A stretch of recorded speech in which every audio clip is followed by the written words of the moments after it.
Hey guys, welcome back. In this video, I'm going to show you how to add a title to a chart in Excel.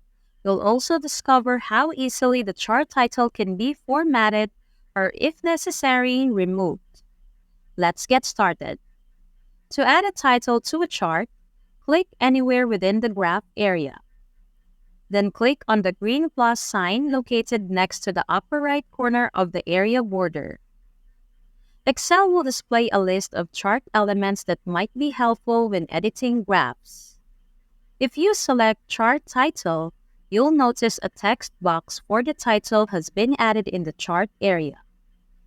By clicking on the black arrow, you can choose whether the chart title should display above the chart, overlaying the chart area in its center, or explore other options. Let's select Above Chart. To alter the chart title, simply click into the text box and type anything you want. Let's name this chart Monthly Sales.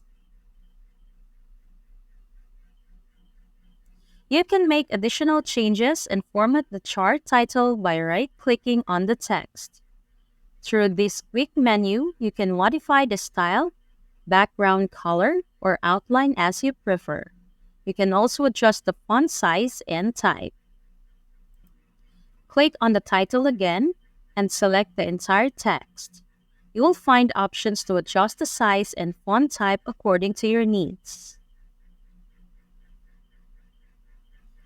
To conclude, let's explore how to remove the chart title from the graph. Click on the graph area again, then click on the green plus sign in the upper right corner once more, and simply deselect chart title. It's as simple as that. Thanks for watching. And if you found this video useful, don't forget to give it a thumbs up and hit that subscribe button for more content like this.